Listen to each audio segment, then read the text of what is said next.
جب الیکشنز ہوئے تو خیال تھا کہ اب سٹیبلٹی آئے گی اور ضرورت بھی سٹیبلٹی کی ہے. اس وقت ایز وی سپیک ہو کیا رہا ہے؟ ویسے تو ہر الیکشن کے بعد دھاندلی کے الزامات ہوتے ہیں، چاہے 2013 ہو، 2018 ہو، 2024 بالکل کوئی مختلف نہیں ہے. لیکن ملک کے حالات ایسے ہیں کہ اکنامک سٹیبلٹی چاہیے. اس سال ہم نے $24 بلین دینے ہیں فارن کرنسیوں میں. اگلے 3 سالوں میں 79 آلموسٹ $80 بلین ہم نے دینے. یہ تبھی دیں گے، اور ابھی میں لوکل ڈیٹ کی بات نہیں کر رہا، یہ تبھی ہم دیں گے جب ملک کے اندر کاروبار ہو، معیشت کوئی سٹیبل ہو، وہ تبھی ایگزٹ پولیٹیکل سٹیبلٹی ہوگی. لیکن دیکھا جائے تو ایک بہت خوفناک قسم کا ماحول بنتا جا رہا ہے. ایون وہ جماعتیں جو ٹریڈیشنلی اسٹیبلشمنٹ کے ساتھ تھیں اب کھل کے ان کے خلاف بولنا شروع ہو گئی ہیں. Jamaat Islami, JUI، even ANP، GDA، پیر پگاڑا صاحب جو تو ہمیشہ ان کا سانس نہیں دوسرا آتا تھا جب تک وہ تعریف نہ کریں اور اپنی لائلٹی کو پلیج نہ کریں، بلکہ پلیج اگین اینڈ اگین. یہ سب کچھ لیکن اب دیکھیں ایک ماحول بن رہا ہے. اور سب سے الارمنگ چیز یہ ہے کہ یہ 2 ریسٹو پروونسز میں ہو رہا ہے. KP کے اندر آج سچویشن دیکھیں تو PTI اقتدار میں ہے. ابھی ان کے چیف منسٹر بھی آ جائیں گے اور وہ بھی بڑے ہارڈ لائنر چیف منسٹر انہوں نے بنائے ہیں. وہ خود بھی May 9 کے کیسز میں بھی انوالوڈ ہیں، وہ وہاں سے لیڈ کریں گے. بلوچستان میں ہم نے دیکھا وہ رائٹ ونگ نیشنلسٹ جو ٹریڈیشنلی ہمیشہ سپورٹ کرتے تھے اسٹیبلشمنٹ کو اور اسلام آباد کی بات سنتے تھے، وہ کوئٹہ میں سڑکیں بلاک کر کے بیٹھے ہوئے ہیں. وہاں پہ بھی ہم یہ دیکھ رہے ہیں جماعت اسلامی جیسے میں نے شروع میں کہا. لیکن جو 2 ریسٹو پروونسز ہیں بلوچستان اور KP، یہاں پہ بہت زیادہ ہمیں ایک مومنٹم بنتا نظر آ رہا ہے. اور خاص طور پہ KP بڑی الارمنگ سچویشن ہے.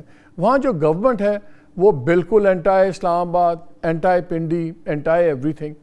اور وہاں پہ جو بڑی جماعتیں ہیں JUI، وہ بھی اب کھل کے انہوں نے اپنے توپوں کے دہانے کھول دی ہیں. ANP آج میں بھی آپ کو دکھاؤں گا، جیمل ولی صاحب نے تقریریں کی ہیں کچھ لیٹلی، وہ بھی آپ دیکھ لیجئے.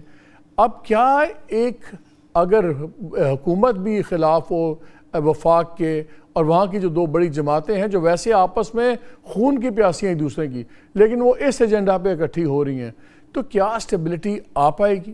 یہ ایک بہت بڑا سوال ہے آج کا. واقعی تو چیزیں آپ سن ہی رہے ہیں. جو فیصلہ محفوظ ہو گیا ریزرو سیٹس کا، وہ شاید PTI کے لیے بڑے غیر محفوظ فیصلہ ہوگا. اس پہ تو سیٹس ملتی نظر نہیں آتی. ایون نواز شریف صاحب نے آج جب اپنی پارلیمنٹری پارٹی سے ایڈریس کیا ابھی تھوڑی دیر پہلے، اور جہاں پہ انہوں نے دوبارہ اس پارٹی نے نامنیٹ کر دیا شہباز شریف صاحب کو ایز وزیر اعظم اور ریاض صادق صاحب کو نامنیٹ کیا ایز اسپیکر، وہاں پہ بھی جو ٹون تھی نواز شریف صاحب کی وہ کوئی ہلکی ٹون نہیں تھی. بلکہ ایک جگہ تو انہوں نے کہا کہ PTI والے اگر وضو کر کے بھی آ جائیں تو انہوں نے سیاست وہی کرنی ہے، بدتمیزی کی، گھیراؤ کی، جلاؤ کی اور لڑائی مارپیٹ کی، اور اپنے لوگوں کو کہا کہ آپ نے بھرپور مقابلہ کرنا ہے.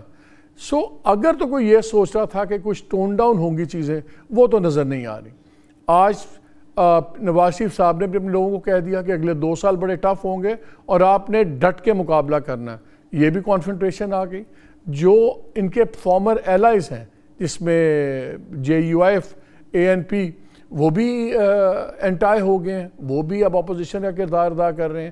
اور انفارچونیٹلی تمام چیزوں میں تمام لوگوں کی توپوں کے دہانے جا اسٹیبلشمنٹ پہ رہے ہیں. اور یہ خالی کوئی پاور گیم نہیں ہے، یہ بڑی الارمنگ چیز ہے. بیکاز ہمارے جیسے ممالک میں فوج کا کردار بڑا ہی امپورٹنٹ ہوتا ہے. ہم نے دیکھا عراق کے اندر، ہم نے دیکھا لیبیا میں اور ممالک میں، جہاں جہاں فوج کا انسٹیٹیوشن ڈسٹرب ہوا وہاں پہ پھر ملک کا ٹوٹل نظام ہی الٹ گیا. اور پاکستان بھی افورڈ نہیں کرتا. ہمارے 2 تو ہمارے ہاسٹائل ڈکلیئرڈ بارڈرز ہیں. افغانستان ہمارا ہاسٹائل بارڈر ہے، کہتے ہیں ہم نہیں ہیں. انڈیا ہمارا ڈکلیئرڈ ہاسٹائل بارڈر ہے. ساتھ ہی آپ ایران کی طرف دیکھیں، ہمارے کوئی اچھی چیزیں نہیں ہیں. ہم ہر طرف سے گھرے میں. کیا ہم ایک بہت خطرناک ٹرینڈ پہ چل رہے ہیں؟ کیا یہ سب کچھ ہو رہا ہے؟ How do we go about it? اس پہ آج ہم بات کریں گے. اور ایک خبر میں نے آپ سے شیئر ایک منڈے کو ایک خبر کی تھی. میں نے کہا تھا یہ ایک اور الارمنگ چیز ہو رہی ہے کہ یہ شاید 10 سیٹس ری کاؤنٹنگ میں ہوں اور سب کچھ ہو، اور PMLN چاہ رہی ہے کہ ان کو 10 سیٹس مل جائیں. اور کیونکہ اگر آج کل فیصلہ ہو جاتا ہے ریزرو سیٹس دینے کا PTI کو، تو وہ جس کو آپ سنی کونسل کہہ لیں، تو ان کا ٹوٹل 104 پہ چلا جاتا ہے. 104 پہ ہی اس وقت پی ایم ایل این کھڑی ہوئی ہے، ابھی ان کو کچھ آزاد لوگوں نے جوائن بھی کیا ہوا ہے. پاور ایکویشن چینج نہیں ہوگی لیکن آپٹکس میں بڑا فرق پڑتا ہے، اس لیے وہ ہو رہا ہے اور وہ سلسلہ شروع ہو گیا. ہم نے دیکھا کہ ری کاؤنٹنگ میں عبدالرحمان کانجو صاحب بھی آلریڈی وہ پہلے ہار رہے تھے 6-7 ہزار ووٹ سے، آپ کی 14-15 ہزار ووٹ ڈسکوالیفائی ہو گیا تو وہ اب وہ جیت گئے. میں نے آپ کو بتایا ہے تقریباً 10 کی سیٹس ہیں، میں 4-5 آپ کو بتا دیتا ہوں تاکہ ہم ذرا اس پہ دیکھیں، بیکاز آئی تھنک یہ ایک بہت بڑی ایک اور پولیٹیکل مسٹیک ہونے جا رہی ہے اور اس کا نمبرز میں کوئی فرق پڑے نہ پڑے لیکن اس کا آپٹکس میں بہت فرق پڑے گا. عبدالرحمان کانجو صاحب کی اس میں سیٹ ہے، اس میں نور الحسن تنویر صاحب کی سیٹ ہے، علی گوہر بلوچ صاحب کی سیٹ ہے، نواز شریف صاحب کی مانسیرہ والی سیٹ ہے، ملتان کی ایک سیٹ ہے، رضا حیات راج ہیں اور 3-4 سیٹس اور ہیں. اور اگر یہ ان تمام سیٹس پہ ریزلٹس الٹتے ہیں so I think then it will be a very very alarming development اور یہ جو کانفرنٹریشن کا ماحول ہے اس کو ہم اور بڑھتے دیکھیں گے. ساتھ ہی آپ نے آج 2 آڈیوز بھی دیکھی جو لیک ہوئیں، جو ایم کیو ایم کی، ایک مصطفیٰ کمال صاحب کی کانورسیشن ہے، وہ بریف کر رہے ہیں اپنی رابطہ کمیٹی کو، اور وہیں پہ کامران ٹسوری صاحب جو گورنر سندھ کے ہیں وہ بھی وہاں پہ بات کر رہے ہیں. تو الارمنگ چیز، باقی چیزیں چھوڑ دیں لیکن الارمنگ چیز یہ ہے جو ایک جملہ ایکسچینج ہوتا ہے جس میں ٹسوری صاحب کہتے ہیں کہ وہ پیپلز پارٹی والوں نے ہمیں، مسلم لیگ والوں نے، ان دونوں کی کانورسیشن کو مکس کر کے بتا رہا ہوں کہ جی ہمیں مسلم لیگ والوں نے کہا کہ پیپلز پارٹی والوں نے کہا ہے کہ ان کا تو مینڈیٹ ہی 100% جعلی ہے تو ان کو آپ کیوں ساتھ ملا رہے ہیں، ہم دونوں مل کے گورنمنٹ بنا رہے ہیں، کافی ہے. تو وہاں پہ ان لوگوں نے ان کے بات کرتے انہوں نے کہا کہ جی چلیں ہمارا تو شاید 60% جعلی ہے لیکن آپ کا تو 100% جعلی ہے. کیا یہ خود مان رہے ہیں کہ ان کے مینڈیٹ میں پرابلمس ہیں؟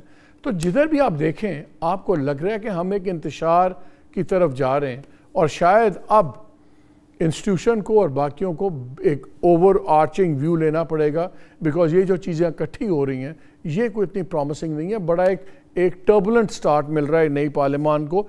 پارلیمان تو آ گئی ہے، میں آپ سے پہلے بھی کہتا تھا گورنمنٹ بنے گی بھی، سیشن بھی ہوگا، شروع بھی ہوگا اور چلے گی بھی، لیکن یہ باقی باتیں کریں گے. اور پروگرام کے درمیان میں تھوڑی دیر تک میں آپ سے ایک اور مزدار خبر بھی شیئر کروں گا. میں نے آپ کے ساتھ ایک خبر بریک کی تھی کچھ دن پہلے کہ اسحاق ڈار صاحب کا چیئرمین سینٹ والا خواب شرمندہ تعبیر نہیں ہوگا کیونکہ پیپلز پارٹی نے کھرا جواب دے دیا. پھر فائنانس منسٹر کا اس سے پہلے تھا، وہ بھی ہم نے کہا تھا کہ اس پہ بڑے کویسچن مارکس ہیں. آئی ایم ایف اور دوسرے ادارے خوش نہیں ہیں، پنڈی بھی خوش نہیں ہے، اور ایون سیکرٹلی تو شہباز شریف صاحب اور ان کی کور ٹیم وہ بھی شاید نہیں چاہتے. اور اگر کوئی سمجھتے ہیں کہ ان کو پنجاب چیف منسٹر کی سپورٹ ہے تو وہ بھی سپورٹ اس طرح نہیں ہے جس طرح آ رہی ہے. اب وہ ایک نئے عہدے کی بات ہو رہی ہے. لگ یہ رہا ہے کہ ابھی بھی انفلوئنس اتنا ہے کہ ان کو کہیں نہ کہیں ہائی پروفائل ایڈجسٹ کرنا بہت ضروری ہے. وہ کون سا عہدہ ہے وہ پروگرام میں چل کے آپ کو بتاؤں گا.